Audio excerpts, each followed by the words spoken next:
Hey, what's up guys and welcome back to Anime King. And today I'm going to be giving you part 2 of What If Naruto Became the Greatest Puppet Master. Remember to get this one to 300 likes as usual, share this to all of your friends in your social media platform, and also stay in tune for What If Naruto's a Godly Mage that I'm going to be posting later on this channel. And I'm also going to be posting a new episode of What If Naruto was taken and fused with Zetsu over an Anime King 2. So stay tuned for that and I hope you guys do enjoy. And I'm also going to be posting What If Naruto memory got sealed away, so stay tuned for that as well guys. And remember, if you're new and this is the first time hearing my voice, and you enjoyed videos on both Anime King and Anime King 2, go ahead and click that red subscribe button and become part of the Anime King family. And thank you for all of your help and your support. Remember to comment down below and tell me if you're new. So yeah, without further ado, let's begin this new episode. Start the intro.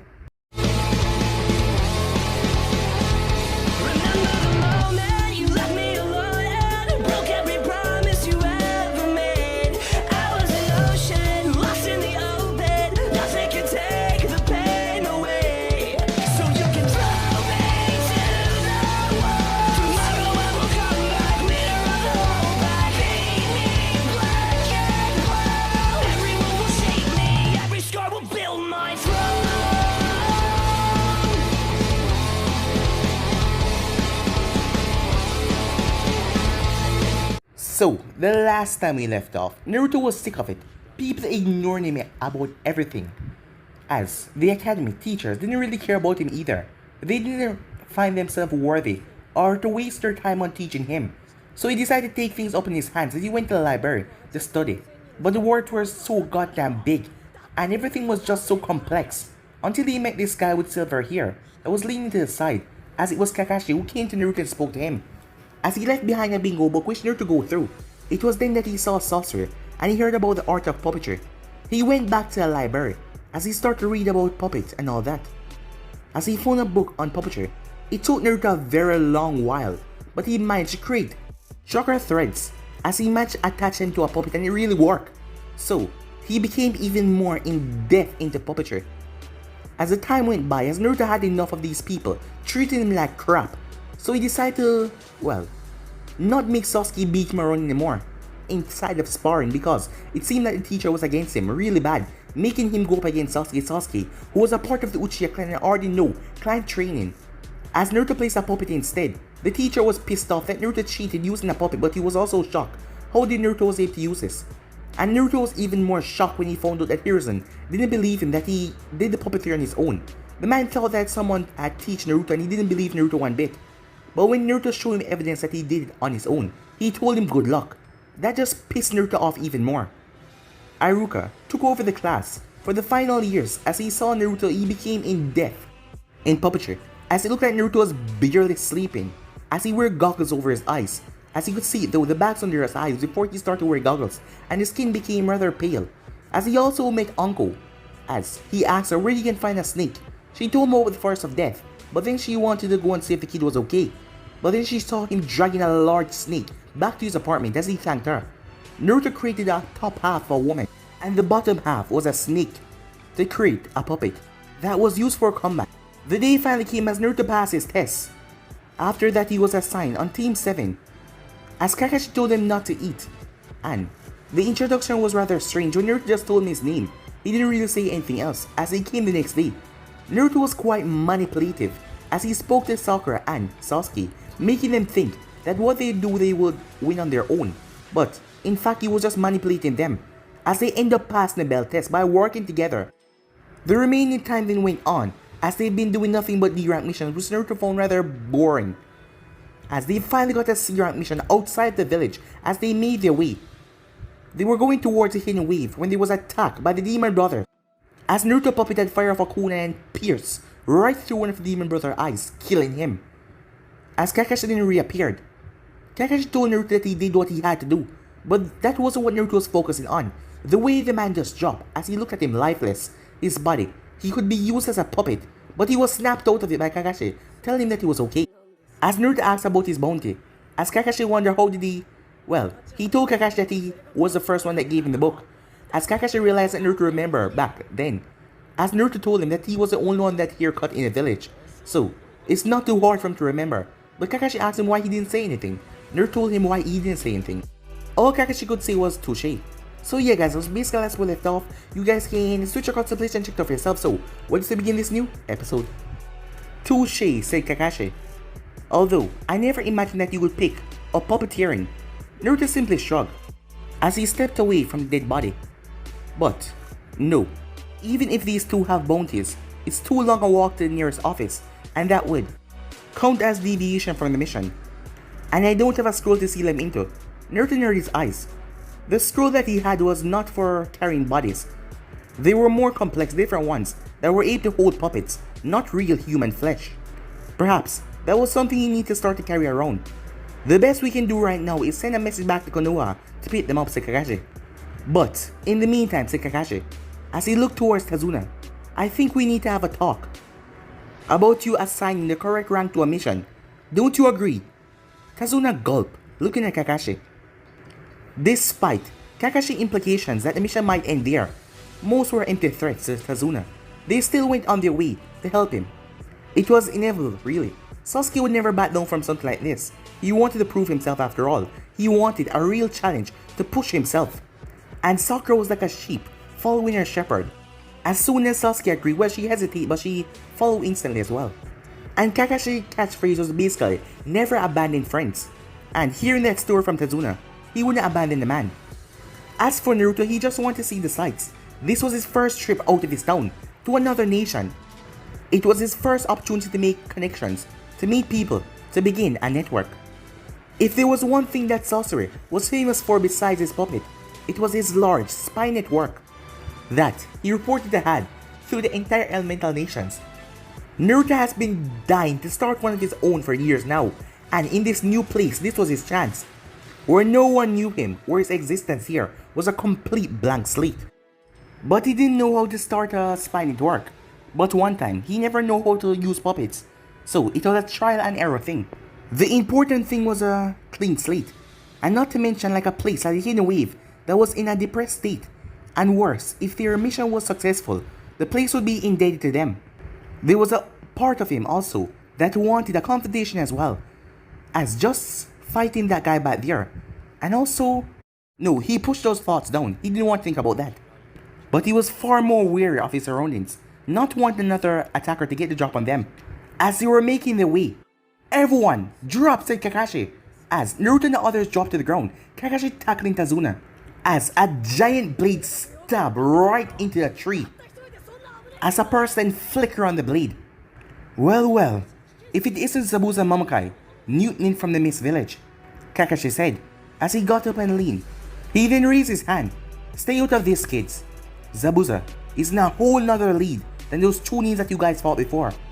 Kakashi then turned. What the hell? Naruto, he said.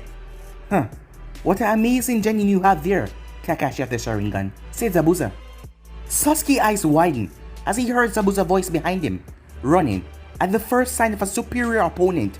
Zabuza chuckled, smart, but that is still rather cowardly, don't you say? Kakashi frowned. Naruto wasn't the type to just run for no other reason than to escape. He must have a plan of some kind. But then, what did a genin could do in a battle between two jonin? Kakashi dashed forward, coming in front of Zabuza. You two, stay back. Protect Tazuna. As he raised his headband, showing the Sharingan. Ah, it seems I get to see the Sharingan in action, said Zabuza. Now, he said, as mist started to cover everywhere.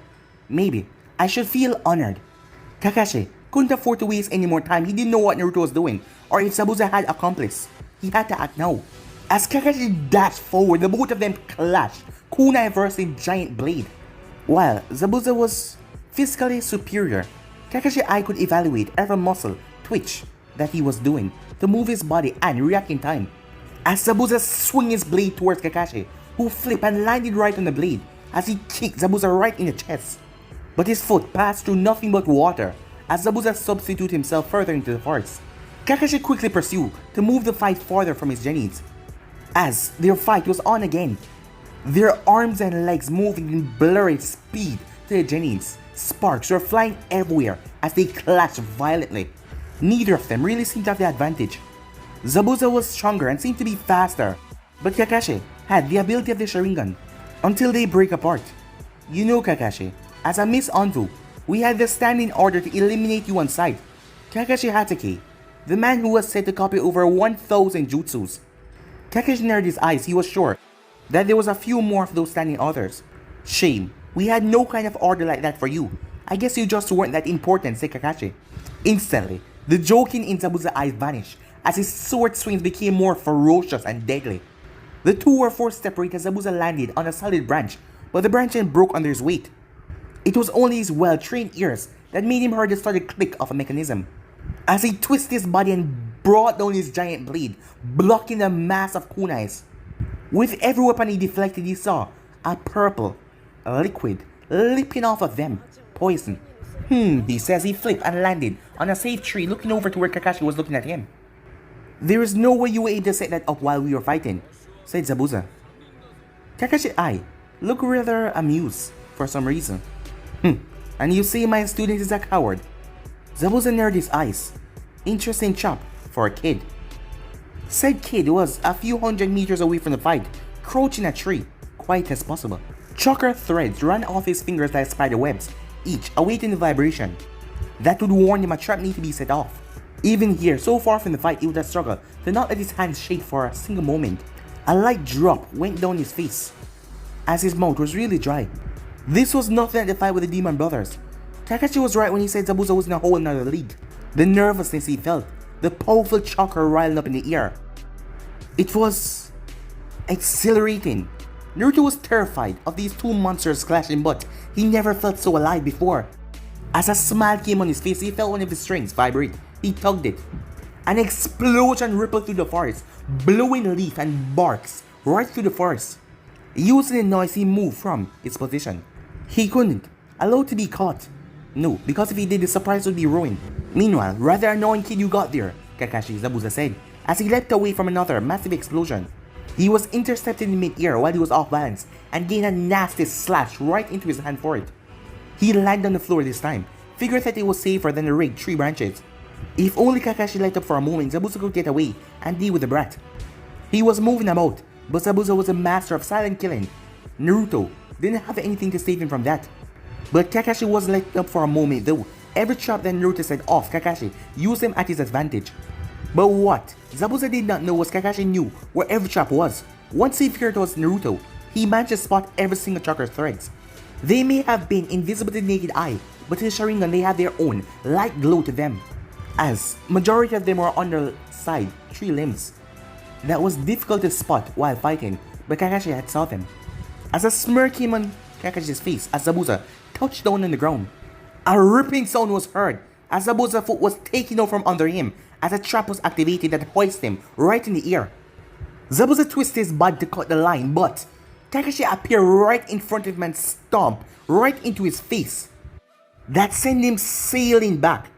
But suddenly, Ramia, Naruto's puppet, burst on the ground as she wrapped her long, flexible body around Zabuza while he was still upside down, her snake tail tightened around him. Zabuza was surprised, never expecting something like this. Suddenly, the puppet tail was at his neck. The open hole was pressed right against his throat.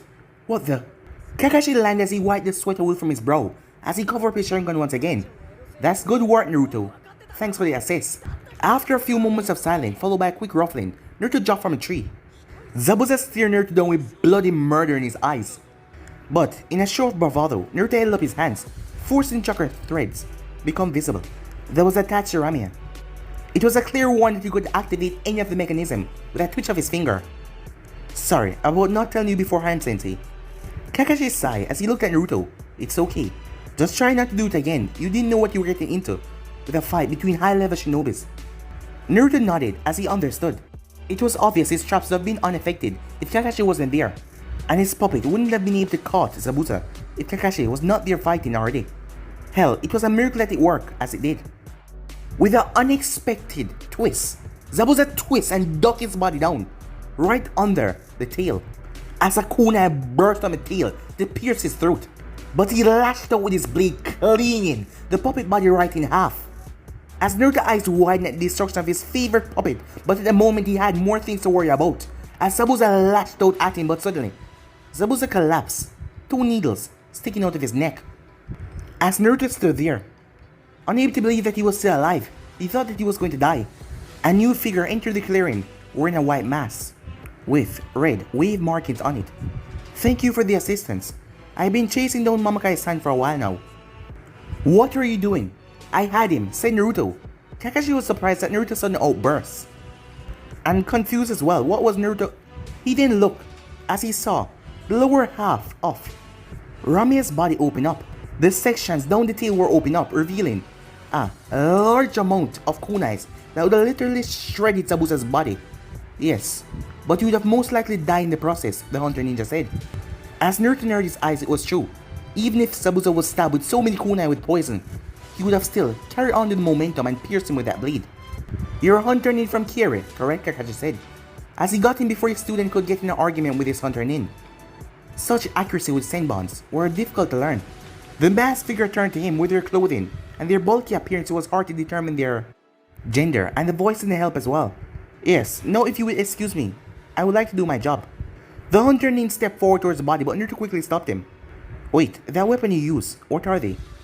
The Hunter Nin looked at Naruto before flicking his wrist as a senbon came out. The Hunter Nin handed the senbon to Naruto. "They are senbons." Naruto's eyes narrowed. These were not senbons. Senbons were thin needles used for acupuncture. These were clearly thicker and sturdier than senbons. But Naruto liked them. They clearly had more penetrating power than kunai or shuriken. And they were smaller, so that meant more could be packed in the same area. If that's all, the Hunter Nin said. But Naruto was not done yet. "What about the bounty?" "I bet a shinobi like Zabuza had a massive bounty, and we did all the work for you." At this point, Kakashi was growing worried. He could feel his body completely exhausted after overusing his Sharingan. "Naruto, don't argue with the Hunter Ninja. We need to... Naruto had to step forward and catch Kakashi before he collapsed down to the ground. When he turned back, the Hunter Nin and Zabuza was gone. "Well, damn." As he looked down at the needle in his hand, "Well, not a total loss, I suppose," he said. With that, he started to drag his sensei back to his teammates. If only his puppet wasn't broken, he could just get her to carry him. But he was going to have to collect her piece and put her back together. Well, at least he had this. Now he looked at the senbon. These were much compact weapons, and he liked it. Time skip. "What do you mean just wait till you wake up?" Sasuke growled towards Sakura, who shrank under his gaze. What if Gato hire more shinobis like Zabuza, as they have been arguing like this for the past few hours now? What then? What can we do against them? "We need to wait till Kakashi-sensei get backs up before we can do anything. We can't fight Jonin," said Sakura, as Sasuke was itching because he heard that Naruto ate in the battle to help Kakashi face off against Zabuza. While Sakura didn't feel safe, she just wanted to stay here at Tazuna's house, but still, she didn't feel safe while Kakashi was unconscious. "We could hold them off," Sasuke said. Sakura was always the first to agree with Sasuke, but right now her fears were far stronger than her affections. "You don't know that, Sasuke, plus, what would you even do?" As Sasuke growled as he leaned back on his chair, looking up at the kitchen ceiling. He glanced over and noticed Naruto tinkering with a small mechanism in his hand. He has been quiet so far. "You think so too, don't you, Naruto? That we shouldn't just wait around?" As Naruto looked off from under his hood, kind of pissed off about being interrupted, he was fixing his puppet. "Do not put words in my mouth." Sasuke scowled at nonchalant reply, thinking that Naruto was just going to side with Sakura. Weaklings, all of them were. However, there's merit in early action, said Naruto. Sasuke's eyes narrowed. Perhaps he spoke too soon. Going out and looking for a fight on the other hand. That isn't the action of a shinobi, said Naruto, as he slipped the small mechanism in his pocket. Sakura sighed internally, hopefully. With Naruto's agreement, she could convince Sasuke to back down. For some reason, Sasuke listened to Naruto's advice. "Then what do you propose?" Sasuke asked. "Right now, what we lack is information. One of us should go to the town and scout it out a bit. We need a feel for what's going on in this nation, Gato forces, his plans. Really, anything about him that might paint a clearer picture about what he might do." Sasuke grunted, but he didn't disagree. The academy always stressed information gathering was an important skill for any shinobi. As Sakura raised her hand, "I can do that," she said. "No," said Naruto. "As the only medic on the team, you are too important to risk. If Kakashi's condition get worse, you will need to be here." Sure, that was a good reason why he said that, but he didn't really have any faith in her ability to learn anything useful. All the same, she slumped in her seat. Then I'll go, said Sasuke, but Naruto simply chuckled. Sasuke, an excellent fighter you may be, a people person you are not. With my puppet, out of commission for the moment, you're the strongest fighter on our team by far. You will need to be here to protect both Kakashi and Sakura. As Sasuke growled a bit but he didn't say anything, it was hard to argue when Naruto spoke the truth. As if you're such a people person, he said though. As Naruto simply chuckled, he supposed the way he act and the way he carry himself would give off that. But Naruto surprised them by pulling a hand on his face. Once he did that, his pale complexion was gone, fixed with a rather healthy tan. His whisker marks and the bags under his eyes simply vanished. As he took off his jacket, lowering it, as you could see his spiky hair. Hi there, Sasuke, isn't it? The other members were surprised when Naruto released a fairly relaxed posture, his tone even sounding a bit more friendly. He looked across the table and gave Sakura a small wink. Looking like that, he resembled one of those guys out of the magazine that she read, as her cheek became pink. And you must be Sakura. As he reached across the table and took her hand in a firm grip, with a smile on his face. By the time he backed away and slipped back in his chair, the blush on her face intensified, and she looked away. Well, why aren't you like that all the time? Naruto's normal features then fade back in, showing that it was some sort of henge. Who would want to be so fake, he said, as he made his way towards the door and left. Time skip.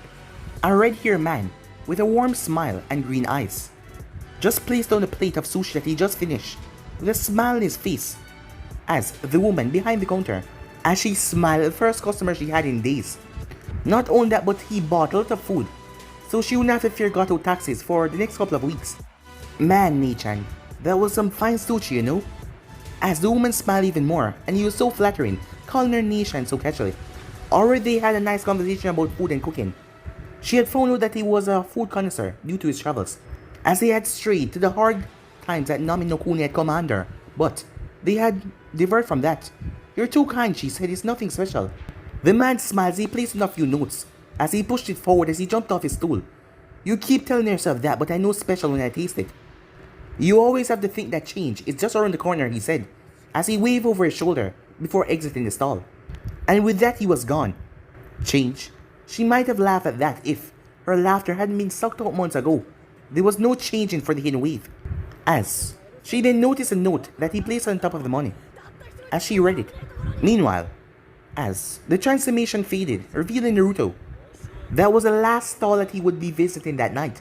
He had a fairly good information on Wave Country now, as just walking around would have done that for him. He then slipped some money and another note into a young girl hat that was limply right in front of her. She weakly played a few notes on her beat-up violin as thanks. From what he had seen, it was a miracle that the patrolling thugs didn't take it away from her. Gato's influence was everywhere. There was some large, brooding man always walking around with their weapons bearing. They were the police, the guards, the enforcers, and tax collectors of Gato operation. None of them had chakra though. Just people were giving swords and a lot of money. As he watched them toss a family on the street that was not able to pay their tax, Naruto simply carried on walking with his hood and his goggles. The air reeked of hopelessness and broken dreams. It was like it was a permanent red cloud over the quiet little town. People slept out in the streets on alley if they were lucky. Most of them didn't even have shoes anymore. Others just walked the streets, head low, seeming to have no purpose and nowhere to go. Naruto had already stopped 3 attempts from people, well kids, trying to steal what was in his pockets. Well, they would be in big danger if they did. He had some dangerous stuff. Occasionally, he would hand out a bit of money or some food to those who he saw surviving. Some of them would try to perform, do something to try and work for their money, but some of them would try to steal, like those kids a minute ago. Naruto could appreciate those that continued to try despite being so broken and helpless. And with each food and money, he slipped a small note to them. Some of them would read it, some of them would think, and some of them would regain hope when they read the note, as it was just 3 words. Change is coming.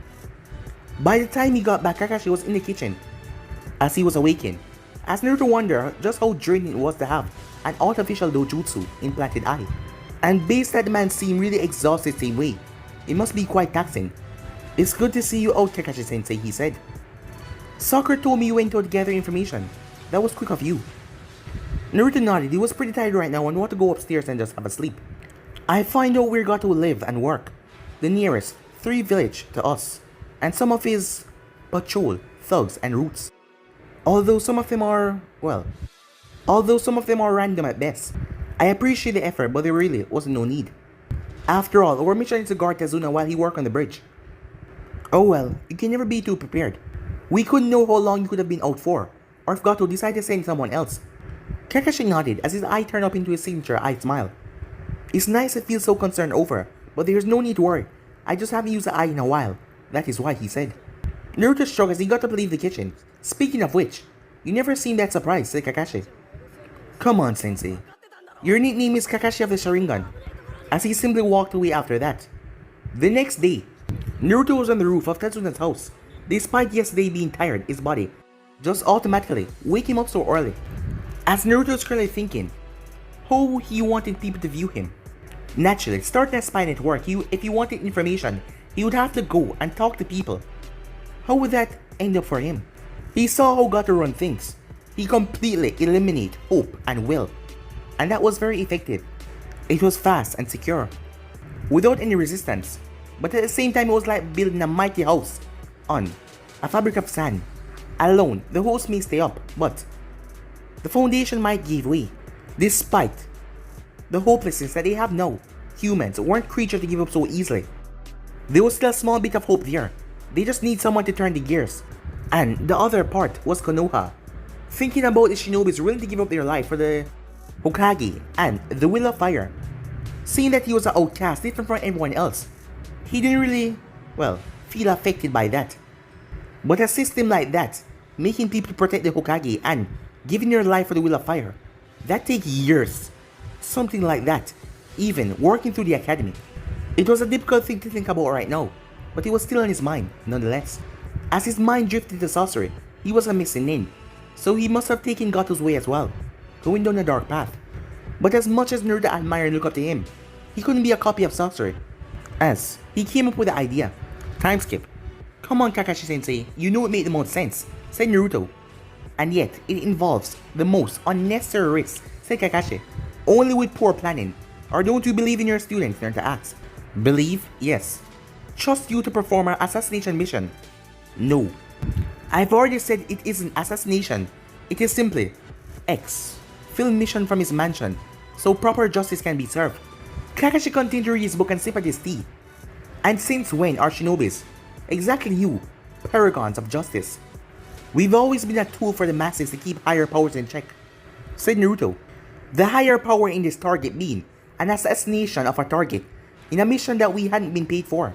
No, but we have been paying for the protection detail, and maybe Tazuna will never be safe until Gato is finally dealt with. Even his bridge can simply be torn down once we are gone. Kakashi shrugged with a complete lack of concern about that. Not our problem. We do what we were paid to do. No more, no less, he said. Naruto ran a hand through his hair slowly. He had his hood down. Deposing Gato from Nami would mean their economy stabilizing. I'm sure they will be thankful afterwards. To Konoha, a debt from a place like Nami no Kune because of their strategic placement would be very well to Konoha and the Land of Fire.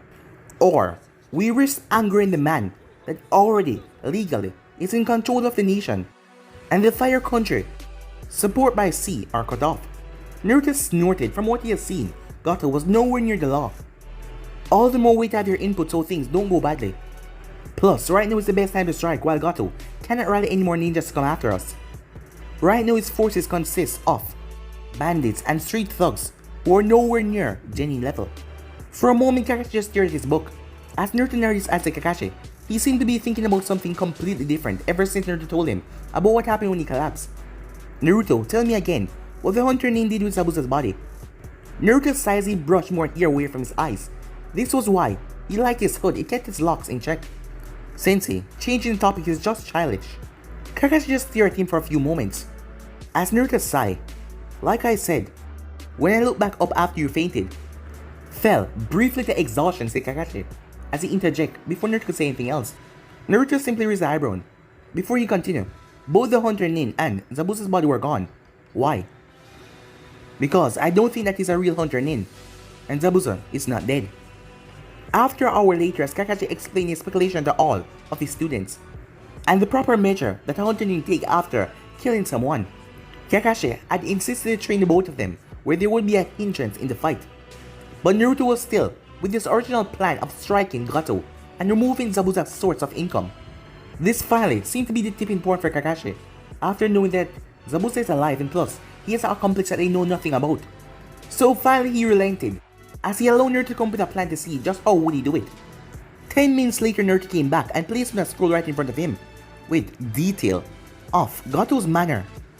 Naruto, where did you find these blueprints? Naruto shrugged as he sat down.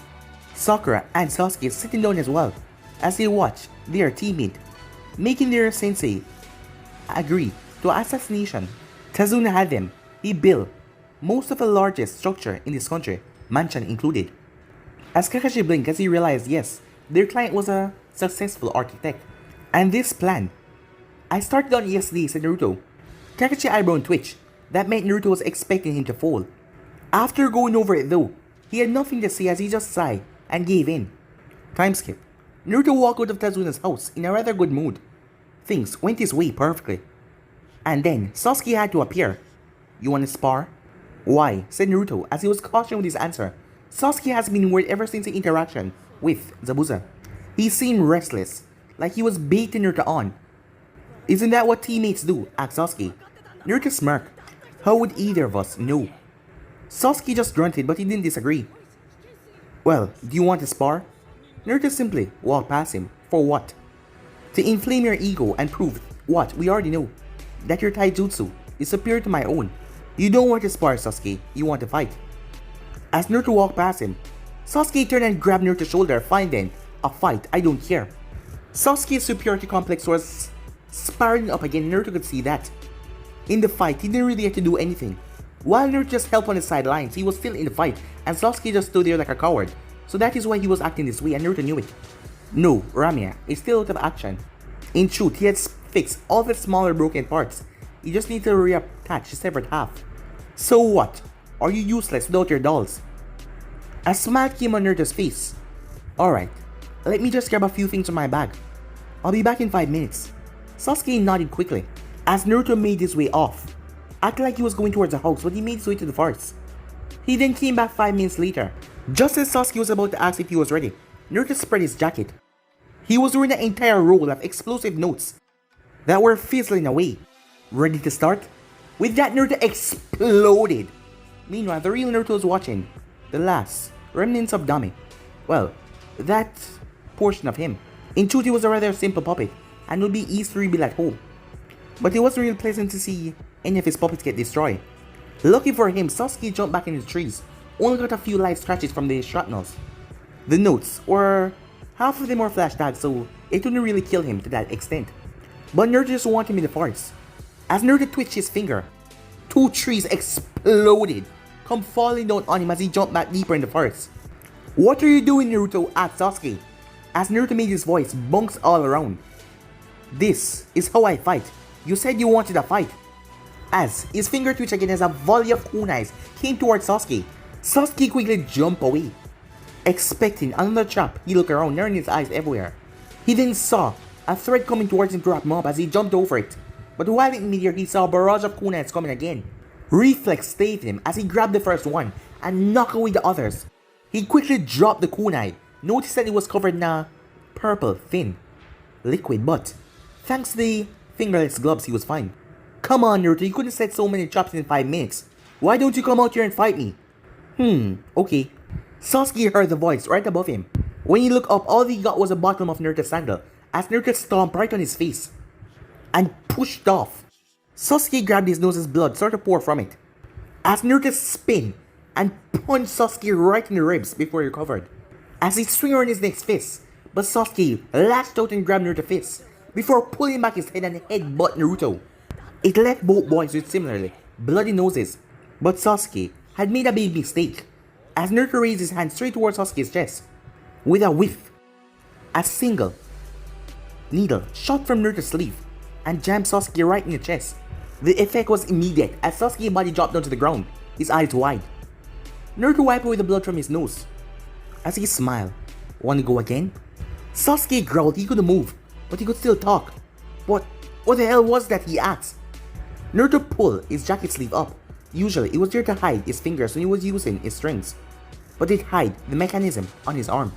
It was a quick, makeshift Senmon launcher, only to fire one before it would need reloading. Pretty neat, huh? I created it from a similar mechanism in Damit's arm. You cheated, Sasuke said. There's no such thing in a fight, I just improvised. Sasuke really wanted to punch Naruto but his arms were still mobilized. What did you do to me? Naruto shrugged. The paralysis? Don't worry about that, you should be up again in a few minutes. Then again, the biggest thing I tested on was a rabbit. But I think I got the concentration and dosage right. At least I think so. Well, dinner time at latest, he said. As he left, leaving Sasuke to scream and shout out all kind of curses at his back. Until and half an hour later we could finally move. But Naruto has something more important to deal with. An assassination of a businessman. Time skip, Gato winks. As he rolled his arm, the little brat had really done a number on it at Zabuza's hideout. He walked through the gates of his manor, not even bothering to look at the two guards that were stationed outside. As long as they were doing their job, he didn't give a crap about what they do or how they saw him. As normal, he had two of his best thugs flanking him. They served to intimidate attackers because of the glint in their eyes and the blades that they carry. But his intention was what to do about the bridge builder. Know that Zabuza and his brat has proved unreliable. On the side, he thought about what to do with them. Of course, he was going to pay them because he hated insufficient work. Hiring these expensive mercenaries to take out the bridge builder seemed as a good idea at first, but now it was just trouble. A wicked smile came on his face. He would just wait until the Konoha ninja and Gato beat themselves silly. Then he would come in and kill the one that won. He rolled his neck as he accepted a cup of coffee from his assistant without a word. As he made his way to his office, he sighed as he took a sip. For a moment though, he paused as he looked back at the assistant as the dark-haired man returned to his desk. The man seemed different today, although Gato couldn't place what was up about him. Deciding that he had enough to think about, he just shrugged it off as he entered his office. Hello, Gato-san. What he didn't expect to see was a young boy with messy blonde hair that couldn't be older than 13. He had his feet placed upon Gato's desk as he went through a few documents. What the hell is this? Who let this damn kid in my office?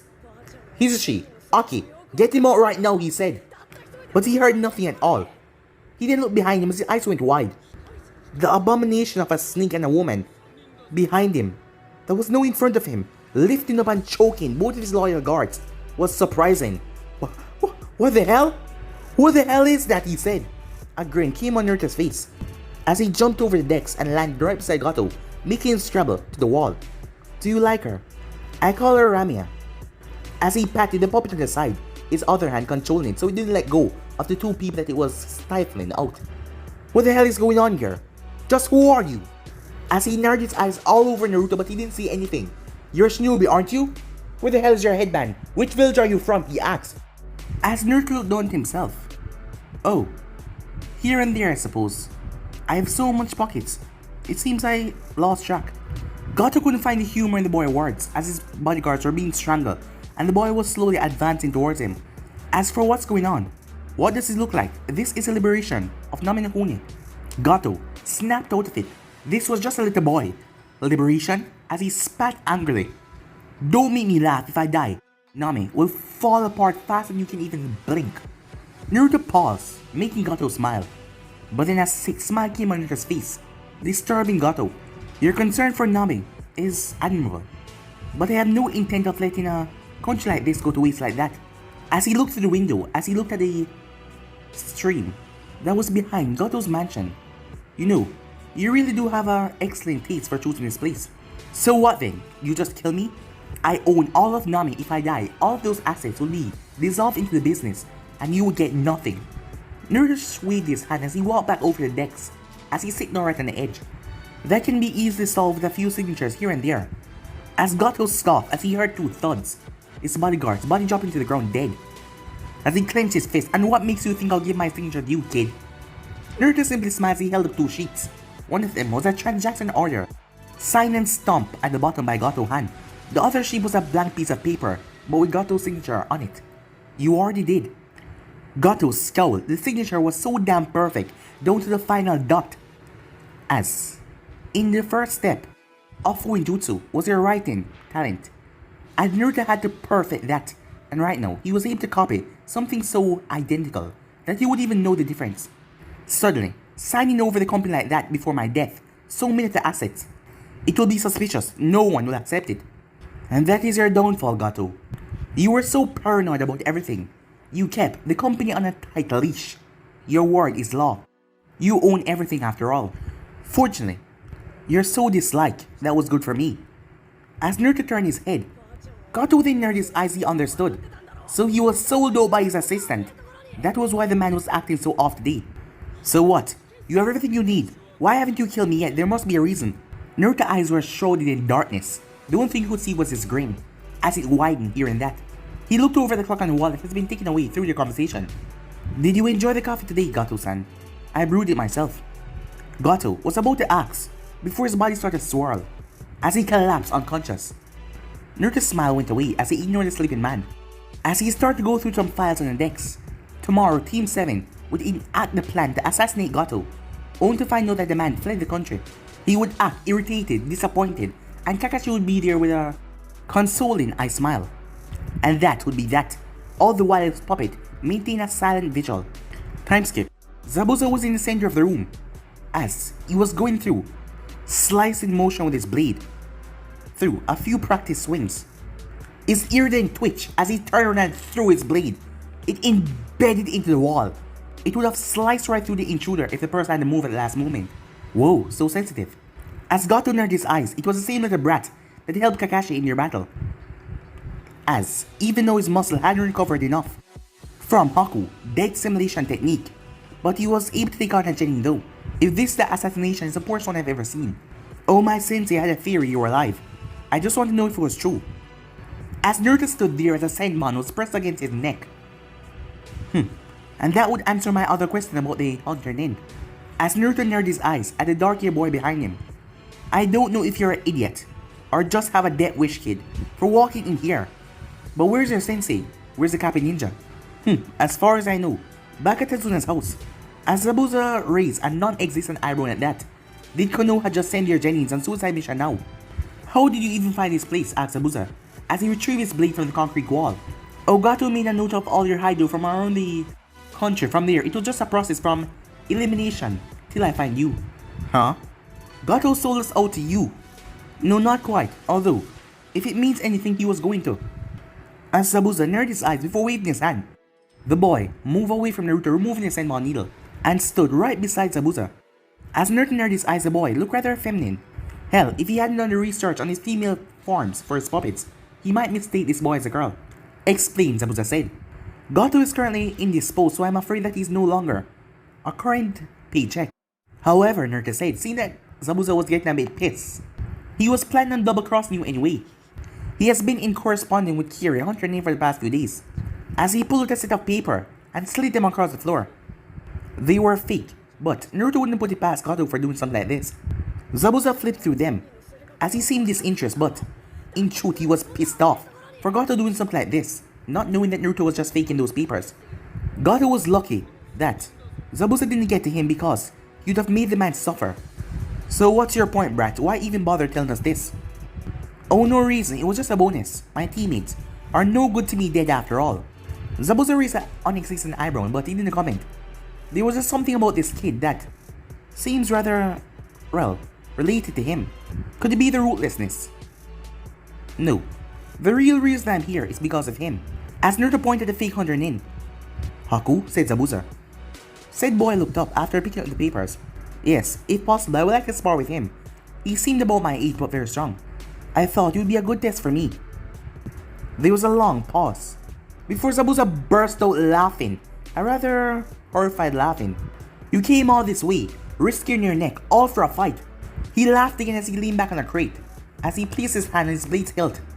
I think I'm starting to like you, kid. So what do you say, Haku? He said, looking over. Fancy a spar? The boy blinked, surprised that he was given a choice as he looked over at Naruto. Just a spar? Just a spar, all friendly.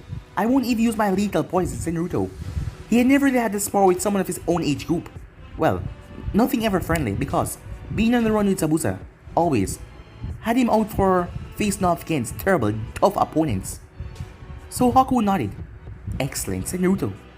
Time skip. Naruto was smiling as he was across from Haku. This was new, something that he didn't know about. The Uchiha was predictable and easy to figure out, but Haku was someone new, something that gave him that burning fire inside of him that just made him want to find out and learn. As his puppet silently swayed beside him, he figured that it would be best to have her out, because that wouldn't work on Haku anyway, as Haku saw the puppet before. Alright, get ready. As Zabuza sent them off from the clearing. Go, he said, as both boys leapt into action their own way. Haku sprang forward his speed, catching Naruto off guard, before Naruto's fingers started to twitch. As Ramia swept around him, her body coiling around him like a snake did its prey. Haku's Senbon did nothing to the puppet's tough skin, forcing Haku to jump away. Sharply, clawed finger then suddenly detached from the puppet hand. If they ripped into Haku's skin, they would leave a poison behind, and they were incredibly sharp, so they would. The poison only killed Haku, but it would surely put him down. They spring out towards him as he pulled out Senbon and knocked them away, knocking them with the cables with a spike on the end. As Naruto's eyes narrowed with focus as he continued to manipulate the puppet to at least capture the boy. But he was then surprised as a large piece of ice rose from the ground, which a boy dived right into. For a moment Naruto was shocked by that. His fingers went slack, stopping the puppet in his track. A moment later he winced as a small barrage of icy Senbon started to litter his body. The puppet being around him protected his vitals, but he did feel his left arm start to get cramped up. But then Naruto surprised Haku by wherever he was hiding by using his puppet as a springboard. She crouched down as Naruto stepped on her shoulders as she launched him high up in the air. Now with an aerial view, Naruto spotted Haku hiding in trees as he directed his puppet to go over there before landing on a tree branch himself. As Haku was put on defenses, as the tail smashed through sturdy tree trunks, destroying them completely. She wasn't a slow puppet by any means, and her reptilian body allowed her flexible movements to sling around trees and wrap around them and leap from other to other. It only got worse as the puppet started to release small salves of what Haku recognized was medical Senbons, but they were much thinner and flimsy than his combat ones, so they didn't fly perfectly straight. This made them each dodge and their movements easy to predict, but they were also difficult to see, as Haku felt a breeze as they shot past. All the while he couldn't find Naruto anywhere, the boy seemed to have blended himself in the surroundings. Haku panicked as the tree that he was on suddenly got trampled down due to the puppet ripping right into it. As he fell, he glanced down to see the puppet tail open entirely. The last time he saw this, it was filled with kunai. Now it was thick with Senbons, a lot of them. But Haku created an ice mirror and landed right into it, vanishing. As Naruto was watching surprised before he leaped off the tree that he was hiding on, as Haku reappeared through one of those ice mirrors. As Naruto landed, Haku appeared right in front of him through the mirror again, and knocked him right in the chin that sent him sailing back into the forest. Before he could catch his wind or his bearings, he found himself surrounded by those same ice mirrors. I'm afraid this is where the spar ends, Naruto-san. This is my ultimate technique, Haku said, as he stepped into one of the mirrors, appearing like a reflection in all of them. Naruto smiled as he cracked his neck. This entire experience was just exhilarating. I'm afraid I have no ultimate techniques, Haku-san, yet. You just have to put up with this. Thankfully, he could keep Haku talking, as his puppet then blasts through one of the mirrors, shattering it. Haku wastes no time to regenerate the lost mirror and launch a barrage of Senbon towards Naruto, but the puppet wrapped around and opened as Naruto climbed inside of it. For the first time, Haku found someone trapped inside his ice dome that he couldn't touch. He launched hundreds of Senbons as he reinforced them with his Hayaton chakra, but they either bounced off the puppet's sturdy body, or the sturdy puppet kept moving around them, slittering all around. As Haku could feel his chakra draining, so he started to skip the mirror after mirror, trying to slash at the puppet joints. This seemed to have a much better effect as the puppet started to lock up and eject Naruto. Haku wastes no time as he pampered Naruto with needles, making Naruto look like he had been through a session of acupuncture. Once Naruto was down on the ground, Haku slowly approached, constantly keeping an eye on him and an eye on his puppet. It was that made Haku jump away as Naruto's body exploded into a barrage of Senbons. As Haku made his way back into his dome, as he saw Naruto hiding behind his puppet, in a flash he made his way through the mirrors, appearing behind Naruto with a Senbon at his throat, as the both of them were panting heavily. As Haku had a smile on his face though, as Naruto was smiling as well. Okay, I surrender, he said. When Haku took the Senbon away, Naruto leaned up against his puppet. I thought I had you there at the end. He kept the shattered body of Dami after fighting Sasuke. as he still could put a transformation on it to make it seem like a real person. Haku simply smiled as the dome just melted away, showing Zabuza outside. It was close, I admit, said Haku. Well, it was certainly interesting to watch, said Zabuza, his blade over his shoulder. But as fun as it's been, I'm afraid this is goodbye. If those letters you showed me are true, the 100 names are right on our trail. We're going to have to lead now to build up a suitable lead again. Naruto sealed away his puppet and simply nodded. Fair enough, I still enjoy the opportunity. He offers his hand, as Haku shook it. Likewise, I hope we can meet again when both of our abilities has matured. Naruto nodded, as he would like that. Zabuza just gave a barking laugh, as he grabbed Naruto's hand rather roughly. Count me in for that, you two are going to be damn strong. I can already tell. As Naruto smiled at the praise. Good luck then, said Naruto, as he watched both of them take their leave. As he took a few more moments to collect himself, make sure there was little evidence of the conflict itself, and then left. As Naruto made his way, he found Tsunami exactly where he had left her, drugged in an alleyway, at the village proper, as he quickly gave her the counter taxi. What happened? She said. She slowly opened her eyes. Are you okay, Tsunami-san? Said Naruto, with a worried look on his face. When I came to help you with shopping, you simply collapsed in the street. I took you over here to rest, but you still look rather flushed. She shook her head, trying to remember, but I should be fine now, she said. Smiled at him. Thank you. You're such a nice boy.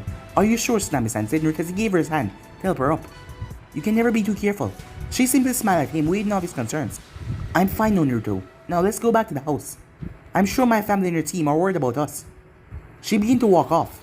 Of course, said Naruto, as she missed the smile on his face. Meanwhile, as Haku and Zabuza made their way, as Haku noticed a smile under Zabuza's bandage on his face. Naruto-san was interested, wasn't he? Said Haku. Yeah, interesting kid alright. I was surprised he came so close to meeting you. Actually, I believe if he were taking me more seriously, the outcome would have been more different. As Haku lifted up his sleeve to show, there was a scratch mark there. It had taken a lot for Haku to fight with his arm being numb. As Zabuza took one look, it seemed like Naruto had punctured Haku. If he wanted to, he could have slipped some poison in there, but instead he just numbed Haku's arm. Zabuza had a note that Naruto had slipped to him. Like I said, Haku, interesting kid indeed.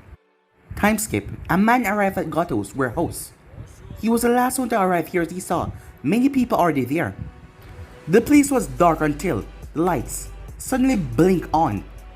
As everyone looked up, as a woman gasped, making him look up. Suspended from the ceiling was Gato with his two arms string up. He was still alive, but his face was beaten and bruised and battered. Do you like my present? As all of them turned hearing that voice, as a hooded individual figure was in a darker part of the warehouse. What is this? Someone asked. Like I said, it is my present to the people of Naminokune, Gato of Gato Shipping Company, here for you. We were told that Gato left the country. Huh, how strange. And here he is right now, the man said in the corner. Wait, is this a change? A woman asked in the corner, as she was holding up a piece of paper. She got that some while ago. But she had another piece of paper. These people were told to come here tonight, and they would get some kind of reward, and that is what they did. Wait, was it you that delivered that paper about the change? This is a turning point for your nation, the hooded figure said. As I see it, there are few directions you can take your newfound freedom, none of which are easy. There are few more whispers, but the figure raised his hand, as he had all of their attention. You can try to build your nation up to what it once was, but to what Gato did, it would be difficult. Eventually, you would need a loan from another larger nation, and then you will place yourself under another kind of slavery, one of death. Or you could also seize Gato's assets, try to live your way through that. Although I assure you the man was quite brilliant in hiding what he owned, you wouldn't get too far. Thirdly, you could abandon this place and try to make a life somewhere else. With the completion of Thousand's Bridge, this would be a real possibility. But personally, I see the last one as a cowardly way out. Someone spoke, then what do you suggest? The figure stepped out in the light, his hood still drawn, so they couldn't see his face. But they recognized him his height, he couldn't be all that old. I am glad you asked. I know a way to return, Nami, to the glory it once was, without asking for support from any other nation. As long as you agree to give me a 0.1% share of any nation earnings, a trifling amount, I will give you this knowledge. The people look among themselves. They felt like they were making a deal with the devil. You're just a kid, one of them said. A kid that currently owns majority share in Gato Shipping and Transport Company. It will be simply to dilute my stock amongst the nation, giving you all the money you need to rebuild. That seemed quite the man that spoke, but another spoke up.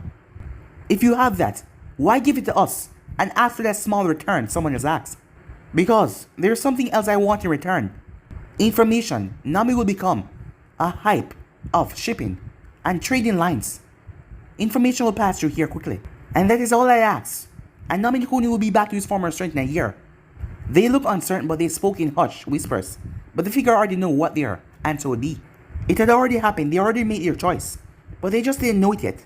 But guys, be in steps right here. If you want to next part of this, you know what to do. Like, subscribe, comment down below, turn on the bell notification as they posted. Remember to share it to all of your friends in your social media platform. But I'm out for now. See you guys soon. Peace.